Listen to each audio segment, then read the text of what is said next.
8월 16일 금요일입니다. 예레미야서 50장 21절로 32절입니다. 이는 여호와의 말씀이니라. 너희는 올라가서 무라다임의 땅을 치며 그곳에 주민을 쳐서 진멸하되 내가 너희에게 명령한 대로 다 하라. 그 땅에 싸움의 소리와 큰 파멸이 있으리라.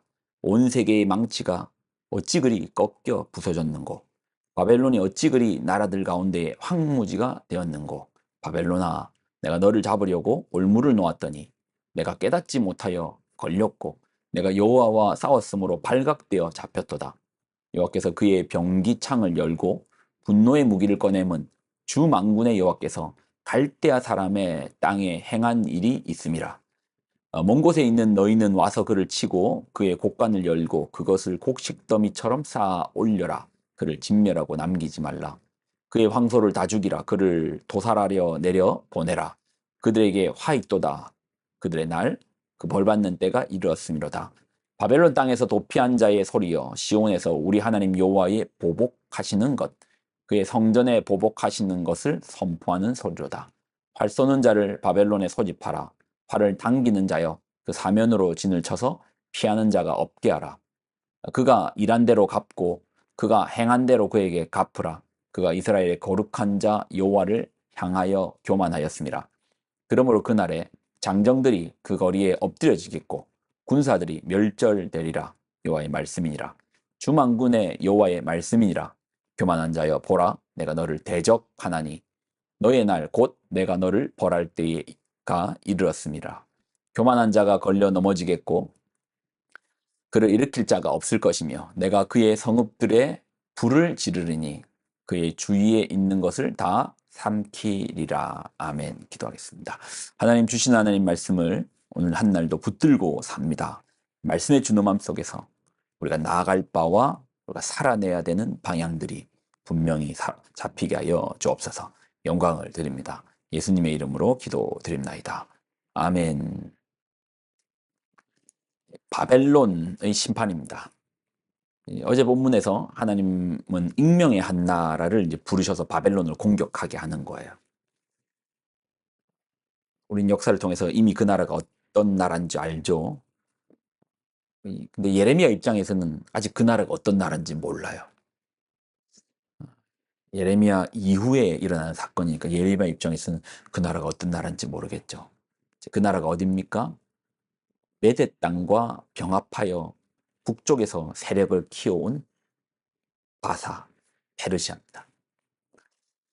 자, 21절을 보면 이는 여호와의 말씀이라. 너희는 올라가서, 여기서 이제 너희는 이제 바사, 이제 페르시아를 말하죠. 페르시아 너희여 올라가서 무라다임의 땅을 치며 그곳의 주민을 쳐서 진멸하되 내가 너희에게 명령한 대로 다 하라.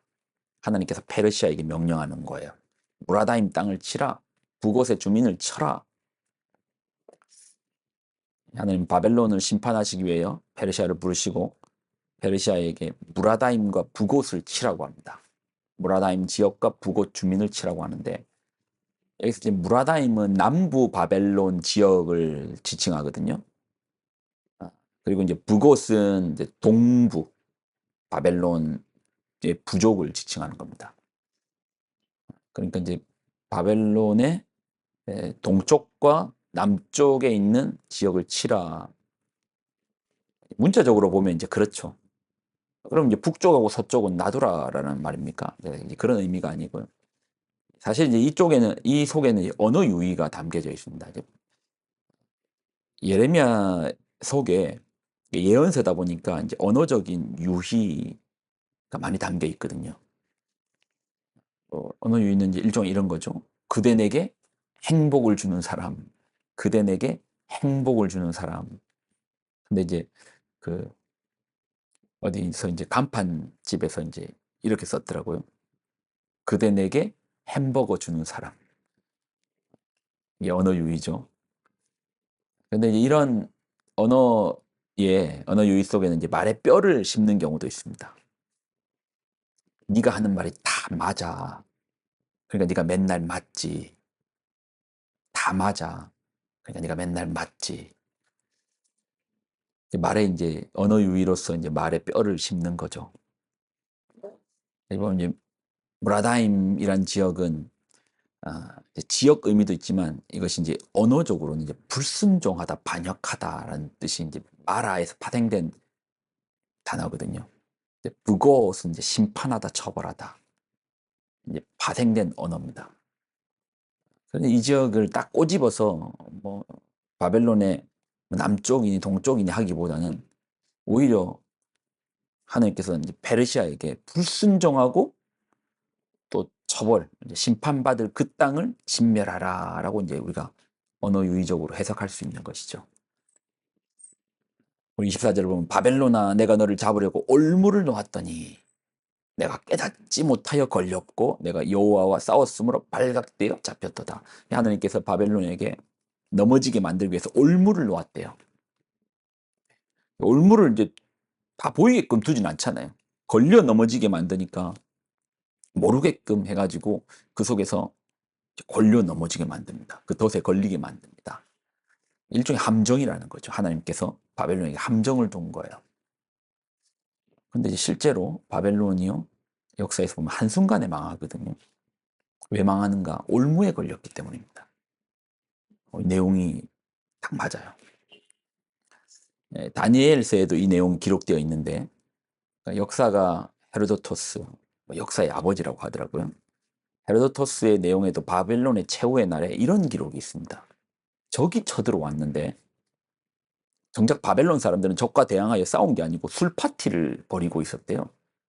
그날이 뭐 바벨론의 어떤 국경일 같은 날인데 그들이 이제 잔칫날 이제 술 파티를 하고 있다가 갑자기 페르시아에서 이제 멸망을 당한 거예요. 그러니까 아무런 이제 싸울 대비를 안 하고 있다가 갑자기 술 먹고 있다 술 취해 있는데 갑자기 페르시아가 쳐들어오니까 망한 거예요. 다니엘서도 보면 벨사살 왕이잖아요. 벨사살 왕이 예루살렘의 성전에 있는 그릇을 가지고 그거를 이제 막 술을 먹다가 갑자기 페르시아 군이 나타나서 망하게 된다고 이제 다니엘서에서도 나오잖아요. 아니 적이 둘러싸고 있는데 싸울 생각을 해야지 왜 그들은 갑자기 망했는가? 왜냐하면 그들은 함정 속에 있었거든요. 올무 속에 있었습니다. 아니 뭐가 올무인데요? 바벨론의 이제 수도가요.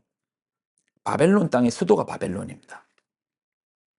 바벨론 전체 땅의 수도가 이제 바벨론인 거예요. 바벨론 땅은요 자체가 지금은 우리가 볼 때는 뭐 이렇게 고대에는 풍요의 땅이라 말하는데 지금은 보면 사막처럼 돼 있거든요. 황량하게 돼 있거든요. 지금 우리가 이제 이란 땅 같은 경우 보면 이제 황량하게 보이잖아요. 막 모래밖에 누런 모래밖에 안 보이잖아요. 근데 그 당시에는 지금 사막화가 됐지만 그 당시에는 초원도 이런 좋은 초원이 없어요. 거기에 풍부한 수자원인 유프라테스 티그리스 강이 흐르잖아요. 비옥한 거예요. 거기 이제 바벨론 땅은 정사각형의 이제 도시를 만드는데 성벽의 길이가 정사각형이랬잖아요. 가로 22km, 세로 22km. 가로 세로 22km짜리. 그러니까 고대 도시로는 상당히 큰 도시입니다. 성벽이 있는 도시였습니다. 높은 성벽을 가졌는데 이 성벽도 성벽 하나가 아니고 성벽 안에 또 다른 성벽이 있는 거예요. 그러니까 이중 성벽으로 되어 있는 도시인 겁니다. 그러니 바벨론 입장에서 페르시아가 쳐들어와도 생각해봐요. 그 도시 한가운데 이제 강이 흐르고 있었거든요. 강을 기점으로 동서의 도시가 사각형의 성벽 안에 있는 겁니다. 그리고 이제 워낙 풍부한 땅이니까 먹을 거 많지, 풍부한 수자원 있지. 그러니 페르시아가 쳐들어와도 성벽 높지. 아니 너희가 뚫을 수 있으면 뚫어봐라. 너희가 건널 수 있으면 건너봐라. 당시 어떤 공성전을 치를 만한 그런 무기가 많지 않았잖아요. 뭐 화살, 칼, 아이고 너희가 어떻게 뚫겠어. 근데 안에서는 술판을 벌리는 거야. 식량도 많이 비축했겠다. 근데요, 페르시아가 어떻게 이 땅을 점령하냐면 그 도시 가운데 강이 흘렀다고 했잖아요.